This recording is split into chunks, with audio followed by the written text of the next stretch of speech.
saudara, lapangan kerja dan kesehatan kerap jadi program primadona dari para kandidat untuk menarik hati masyarakat. Para calon presiden dan calon wakil presiden saling atur strategi untuk menjawab tantangan banyak hal. Misalnya menekan angka pengangguran, regulasi tenaga kerja asing, dan defisit BPJS dalam berbagai strategi. Lalu solusi mana yang dipilih publik soal pengangguran maupun soal BPJS yang dianggap paling konkret? Kita akan kupas di Mencari Pemimpin kali ini bersama saya, Friska Clarissa.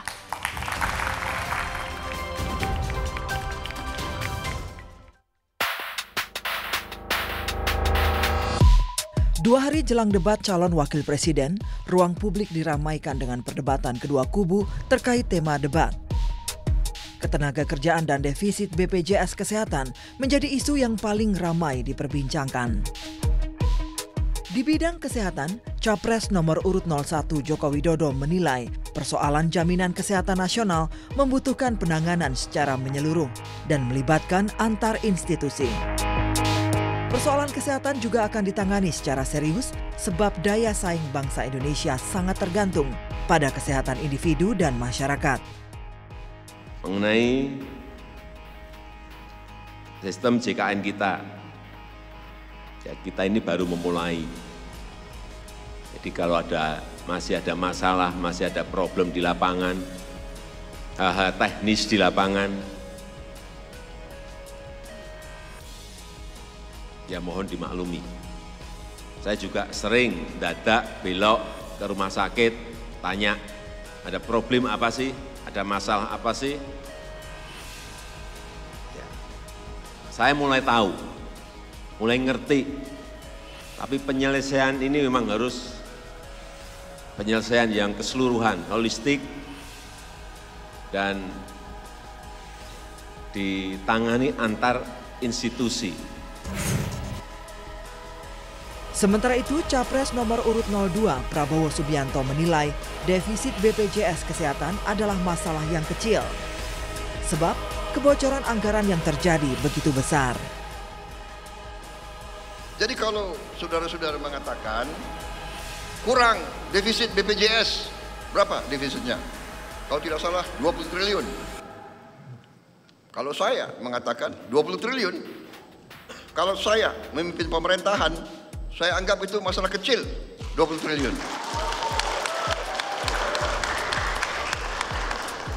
Kenapa? Saya perhitungkan kebocoran bangsa Indonesia tiap tahun adalah 1.000 triliun lebih. Selain sektor kesehatan, isu tenaga kerja asing juga tak lepas dari perdebatan kedua kubu. Jokowi menilai keberadaan tenaga kerja asing di Indonesia tidak perlu dikhawatirkan, namun perlu penataan. Jokowi juga menekankan pentingnya meningkatkan daya tarik investasi Indonesia serta penyerapan tenaga kerja di dalam negeri. Berbeda dengan Jokowi, Prabowo justru menilai Indonesia tak perlu membuka pintu bagi tenaga kerja asing agar rakyat tidak kehilangan lapangan pekerjaan di dalam negeri. Debat Cawapres nanti akan menjadi ajang bagi Ma'ruf Amin dan Sandiaga Uno untuk membuktikan kemampuannya menjawab berbagai persoalan. Melalui debat, publik juga akan mengetahui gagasan dan solusi kedua kubu untuk mengatasi persoalan kesehatan, ketenaga kerjaan, dan sektor lain yang menjadi tema debat. Kedua kubu boleh mengklaim punya solusi, namun publik pun dapat menilai solusi siapa yang lebih konkret.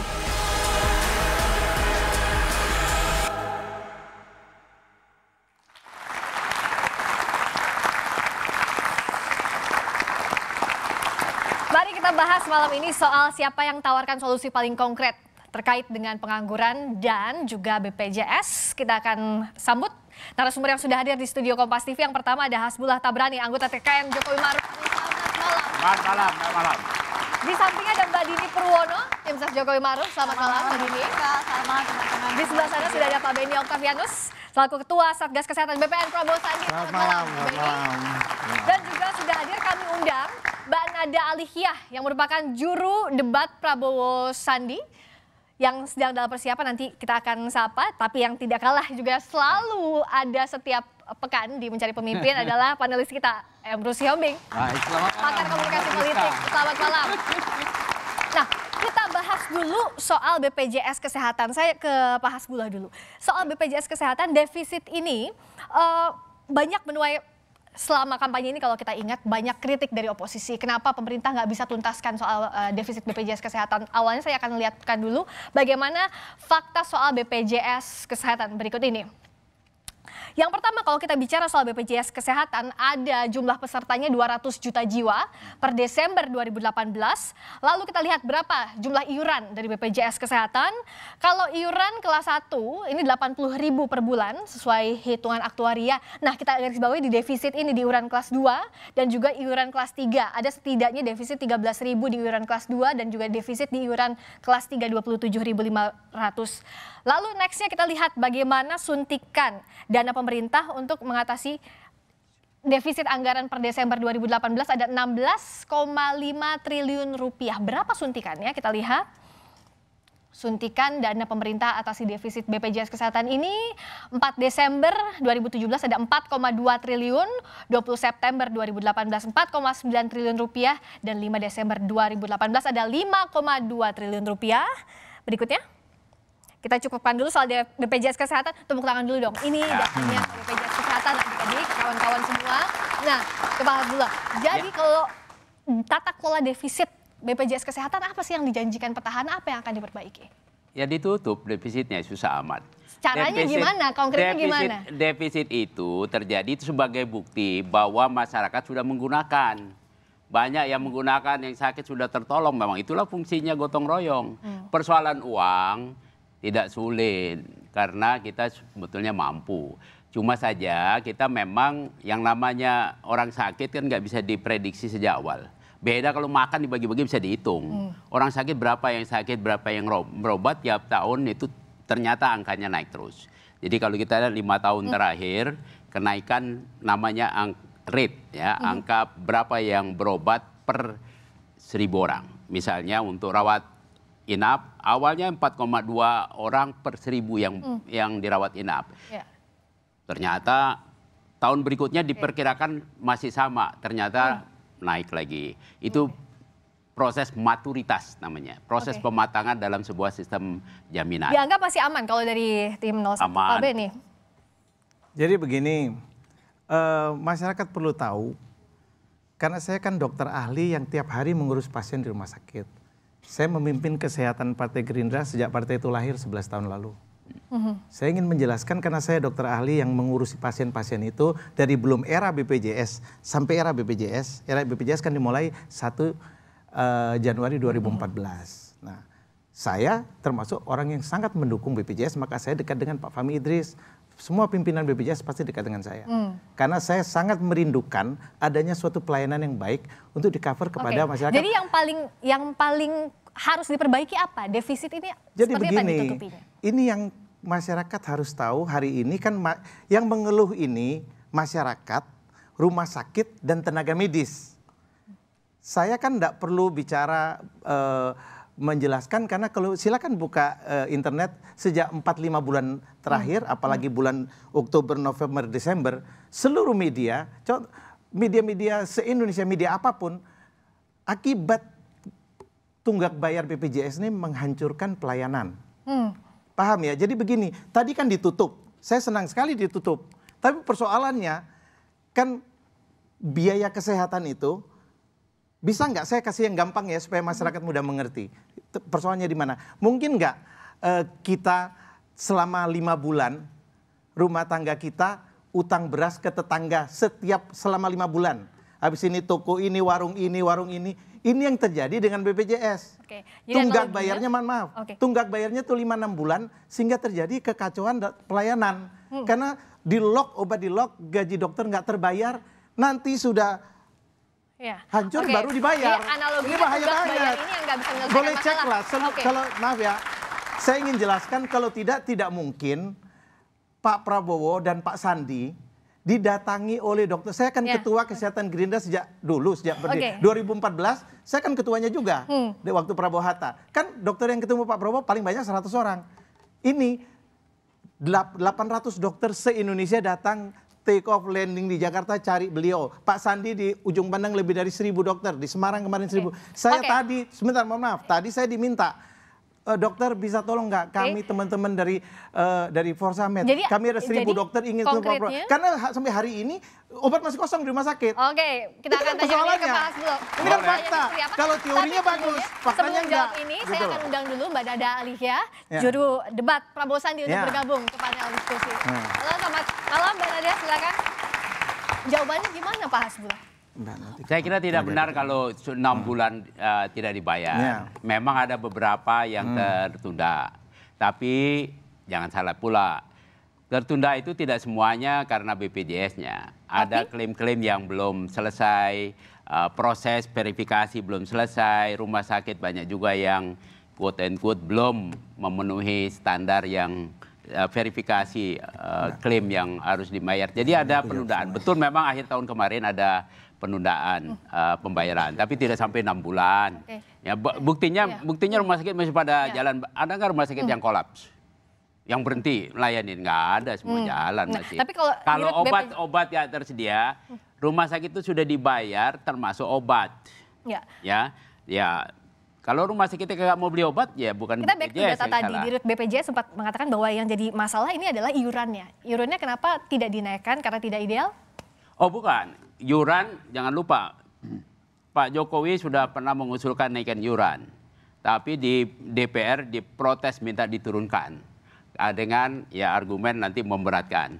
Ya itu yang bikin susah, bukan Pak Jokowi sendiri yang akan mutusin. Tapi kan anggaran disetujui juga DPR. Nah, jadi ini bukan merupakan satu kinerja satu sisi saja, karena kinerja bersama.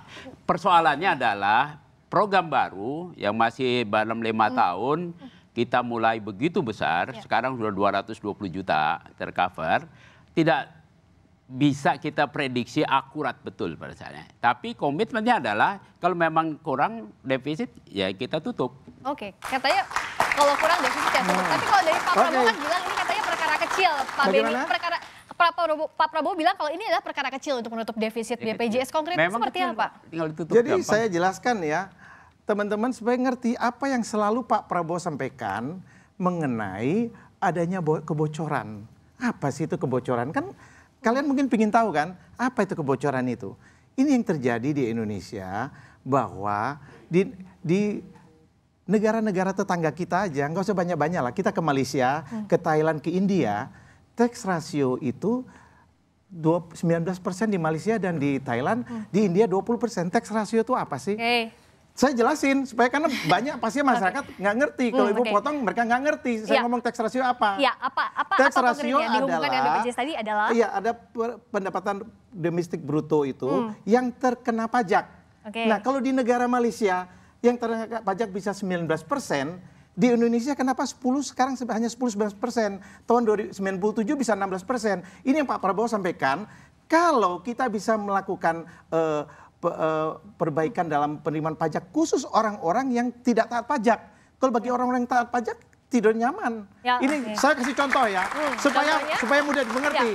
Supaya karena saya harus karena ini masalah banyak orang tanya dan orang nggak mengerti. Ya, saya harus bikin contoh. Sederhana untuk masyarakat. Sederhana. Saya orang Malang, ya. Kepala Dinas Kadispenda Kota Malang itu adik saya ekonom, dia bilang, Ben, bagus banget tuh Kadispenda Kota Malang. Itu adik kita. Kenapa?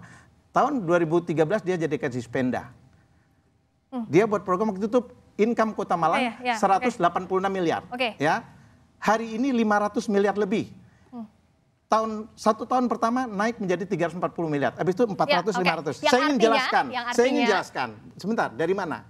Beliau membuat sistem. Ya, di semua saya minggu lalu di Malang, dokter silakan makan di restoran Munawarman, saya makan restoran itu, dia bilang, dokter lihat itu, saya pasangkan komputernya, saya kerjasama dengan Benny, saya pasangkan chipnya di situ. Jadi waktu Saya bayar di restoran itu saya bayar 600.000, langsung 60.000-nya yang PPN yang 10% itu langsung datanya masuk di kantor pajak Dispenda. Dalam waktu 1 tahun naiknya luar biasa. Ini yang Pak Prabowo katakan dirapikan pajak ini. Ini kalau tinggi, kalau kita sekarang kan 10-11%. Kalau sebentar dulu, kalau dia naik 3%, maka 1%-nya 140 triliun. Sebentar, 3%-nya dia naik sudah 400. Kita punya waktu yang terbatas untuk menyederhanakan ke masyarakat. Jadi konkretnya adalah tadi dari tax ratio itu. Tax ratio salah satu. Salah satu tax ratio. Kita bahas dulu satu. Salah satunya tax ratio. Saya ingin meluruskan sedikit tadi definisi tax ratio ya. Tax ratio itu artinya jumlah pendapatan yang diperoleh dari pajak dibandingkan dengan PDB. Kita akan dapat persentase. Memang di Indonesia sekarang persentasenya masih relatif rendah. Karena memang di luar negeri 16% ke atas gitu. Tapi sekarang kalau dari 02 saya tahu mereka selalu berkata akan meningkatkan tax ratio tanpa menaikkan tax.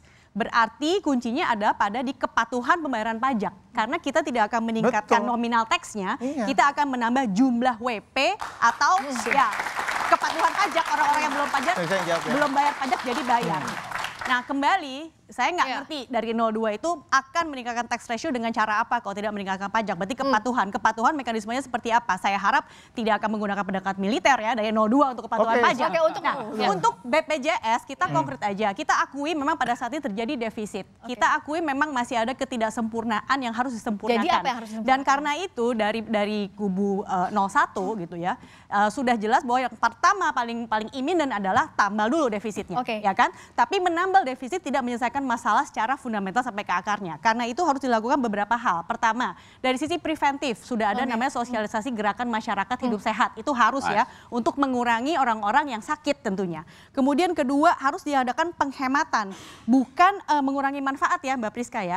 Tapi kita harus melakukan quality control mutu dan biaya supaya memitigasi penyalahgunaan. Atau belum? Itu sedang dilakukan sedang dilakukan penyalahgunaan pelayanan kesehatan. Kemudian mengatur prioritas. Menurut saya ini yang paling fundamental ya Prof ya. Karena prioritasnya harusnya ini untuk masyarakat miskin.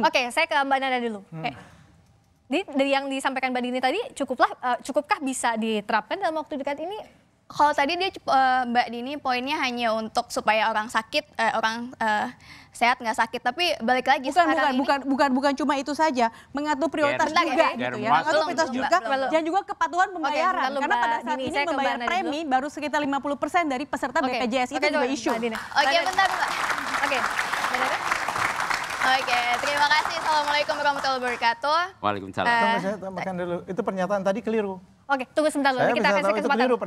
Mbak Nada, boleh lanjutkan dulu sebentar. Terima kasih. Pak ya. Terima kasih. Untuk tadi itu banyak hal yang menurutku gimana caranya mau sehat ya. Sekarang ini banyak stunting, banyak segala macam gitu. Penyakit aneh-aneh, udah sakit susah banget juga untuk berobat dengan BPJS itu nggak diterima untuk pengobatan yang berat-berat ya Pak Dokter. Itu kalau fokus kita adalah pertama pangan dulu. Gitu loh. Jadi kesejahteraan masyarakat dulu dari mulai perut dulu. Karena sekarang sembako mahal, segala macam mahal, petani nggak bisa jual hasil panen karena kita impor dan impor. Jadi kalau Prabowo Sandi tegas kita berpegang kepada rakyat gitu. Kita menomorsatukan rakyat.